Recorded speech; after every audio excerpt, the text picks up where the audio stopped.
Ashama arkafuni ordoftota Rahel Tubiitiif arganne tuubii anaa dhufuu isiniin jedhee jira bakka jirtan hundumattuu nageenyi isinii haa baay'atu. Akkuma beektan gaaffiif deebiin kiyya itti fufee jira. Har'ammoo kun akkanatti odaadhaan bareedetan yeroo baay'ee uffata aadaan uffattu jettanii waan isin baay'ee koomentii barreessitaniif har'a kun ayyaana irreessaa biyya Yemenitti uffata aadaa uffattee buna danfisaa jira hiriyoota tiyyaa wajjiniini. Kanaafika baga ayyaana irreessaa geessanii irraaftanii jechaan jira. Galgala ayyaana irreessaa irraa galleet buna danfisaa jirra amma. Kanaaf hordoftoonni kiyyaa baga guyyaa har'aa kanaan isin ga'e. Guyyaan kun guyyaa gammachuu, barri kun bara gammachuu isiniif haa ta'u jechaa erga isiniif haa ta'u jechaa gammachuu kiyya isiniif ibsaa. Amma kara sagantaa kiyyaatti itti fufaa. Sagantaan kiyyaa akkuma beektan har'ammoo nama haaraa fi nama takka chaanaala kiyya irratti mul'atini isinii fideera asumaanika kara isaaniitti isinii dabarsaa. Kanaaf chaanaala qabdi garuu har'a yeroo duraatiif chaanaala kiyya irratti gaaffiif deebiidhaaf dhiyaachuu isiitii fi baay'een galateeffadhaa. Asumaan kara ishiin isin dabarsaa ishiin ofirsitii jechuudha. Ashama harka fuunee daawwattoota arganne tuubii akkam jirtu baga ayyaana irreechaa kan bara 2020tiin isin ga'e.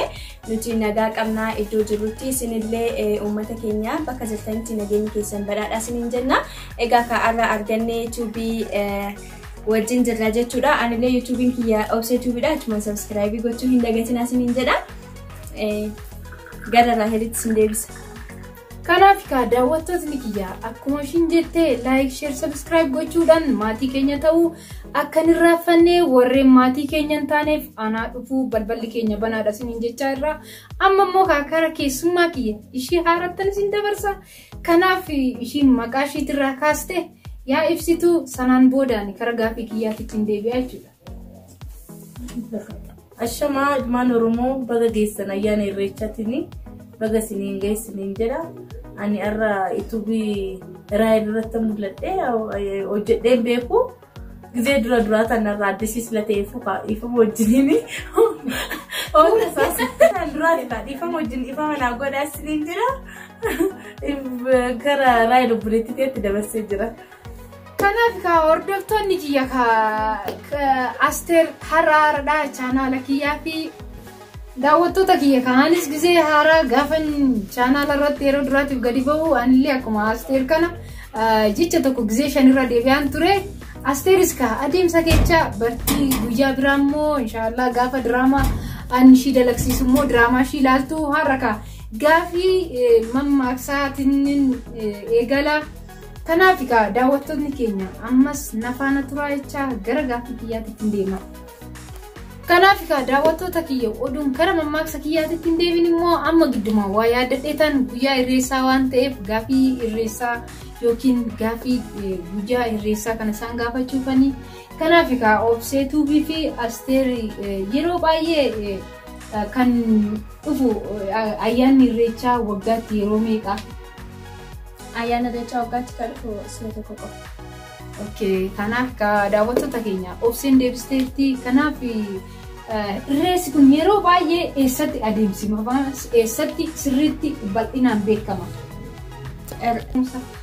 Irreessi kun yeroo baay'ee kabajamuusaa bal'inaan eessatti beekama? Bal'inaan kan beekamu hora Finfinneeti. Finfinnee fi hora Harsadeetti. Irreechi iddoo sadiitti irreeffatama. Tokko inni guddaan Finfinneedha. Inni lammaffaan immoo Bishooftudha. Inni sadaffaan immoo namumtuu iddoo fagoo deemuu kan hin dandeenye jechuudha. Malkaan naannoo isaanii kan jirutti yookaan bishaan naannoo isaanii jirutti ba'anii irreeffatu.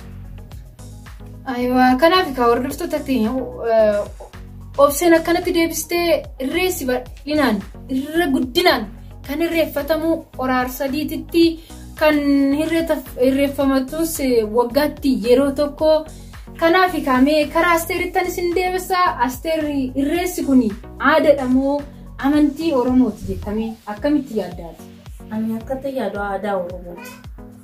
Aadaa Oromooti. Oromoon aadaa isaa akkanirraa fuune waggaan ba'anii irreeffatanii hunduu bakka jiranitti ba'anii irreeffatanii bootaan ani beeku irreeffatamanii baay'ee bishooftuudha. Kanaaf amantii miti jechaa jirtaadha. Amantii booti kun aadaa Oromooti jedhee kan jiran karaa kiyyeetti. Hordoftoota keenya ka Asteer kunoo haala gaariidhaan nu deebistee kanaaf ka daawwattoota keenya irreessi aadaa Oromooti malee amantii miti. Amantiidhaan immoo gonkumaa waliin qabatu jettee deebisteerti Asteerii baay'ee galatoomtu. Kanaaf ka irreessi aadaa keenya aadaa ittiin boonnuu fi sabboonummaan keenya itti beekamuudha. Kanaaf ka amma gara gaafii kiyya dhaabbataa yookiin immoo gaafii kiyya mammaaksaa fi gaafii afaan Oromootiin wal qabatetti deema. Kanaaf nu faana turaadha. Like, share, subscribe gochuus asumaan hin irraanfatina jecha karaa isaaniitti darba. Amma gaafileen isaanii qophaa'ee fiira isaan lamaaniifuu gaafii tokko eenyu akka mo'atu eenyummoo akka biraafu waluma faana laallaa jechuudha. Kanaaf amma obseetuu bidhaafan dhiyeessaa gaafii kana gaafii goggogaadha. Ni deebistuu mammaaksaa isin jechaan waan isin itti fakkaate deebistuu jechuudha. Kanaaf maal jedha seeta? Agabuu si bulchuudhaaf ganama si beelessaa jedha.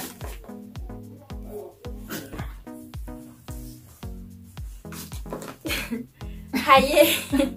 Agabuu si bulchuudhaaf ganama si beelessaa. Oduu jedhee namni tokko sirra mammaake. Mi maal jechuudha? Maal si ibsu isaati? Ani akkanatti fakkaatus jechuudha. Akka yaada kiyyaatti agabuu si bulchuuf ganama si beelessaa.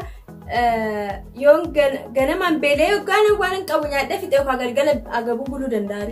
Kanaafuu garaa kiyya jechuudha. Garaa keeti? Kanuma deebiin ati qabdu mee yaalime? Deebiin ani qabu kana. Agabuu si bulchuudhaaf ganama si beelessaa. Qonqoodha yaani garuma kiyya. Kanaaf daawwattoota keenya namoota tokko namoota of jaalataa ni beektu motiire oduu qabu hin qabu jedhee oduu immoo irrakkatee biltummaa wayii nagartuu moti. Kanaaf rakkina isa duuba fuuldura jiru san asitti abaakatee rabbii keenyaaf illee galata oduun galchii jiraataa jechuudha. Gabaabattee jechuudha. Nama of jaalataa yookiin nama injiraa motiiree nama kunoo harka jabaatu jechuudha. Daawwattoota keenya kanuma deebiin obseedhaaf amma immoo gaafii karaa Asteeritti deebinaa. Asteerika yeroo duraati chaanala irratti waan baateef ishiidhaaf immoo koomentii shaggaasaa maaliif koomentii ishee jala deemte hanga dhumaatitti waan dubbisifattuuf koomentii shaggaasaa naa barreessafiidha. Yeroo biraa immoo diraamaa akkana waliin dalagdu abdii waan qabuuf amma karaa ishiitti isin dabarsaa jechuudha. Kanaaf Asteer amma gaafiin kee maalinni akka ebeluun sirbaan morma nama jallisaa. Sirbaan? Akka ebeluun sirbaan morma nama jallisaa. Oggaa sirbu jalladha jecha.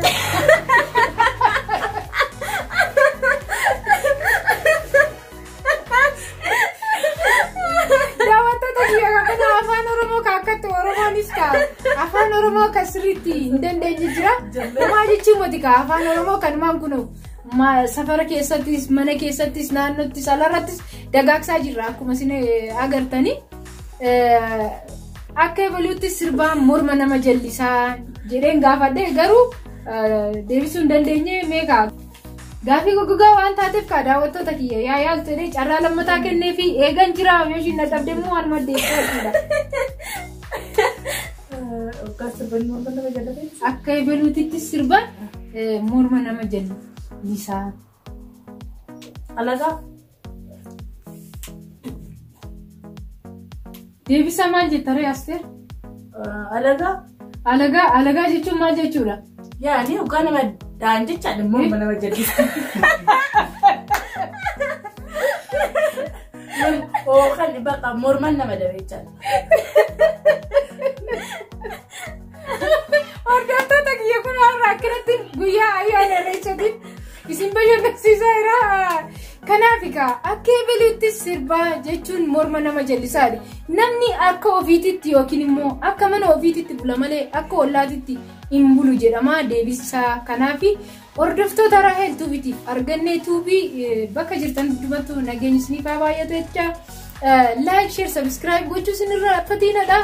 Kanaaf egaa viidiyooleen biraatis akkasumatti itti fufu gaafiin kana fakkaatu viidiyoo biraatiin yookiin paartii lammaffaadhaan isinii dhiyaata. Kanaaf obsaan na eeggadhaan jedha. Amma karaa isaaniitti waan jecha isaanii dhumaa waan isiniin jedhan karaa isaaniitti isin dabarsaa jechuudha. Galatoo madaa erga hoggaa dogoggorree dhiifama guddaadha. Giseen duraa sirriitti inshallah gisee lammataa akkasuma sirriitti oduun qaanee deebisaa jechuudha. Kanaaf egaa obseetuu bimee ati yaada maal qabdaa? Hordoftoota argannee tuubii jechuudha waan daawwataniif galatoomadha. Turtii bareedaa obboleettii teenya Raahel wajjin goonee jirra nutillee jechuudha. Subscribe fi like share gochuu hin dagatinadha. Yaada qabdan immoo commentii jalatti nu barreessadha.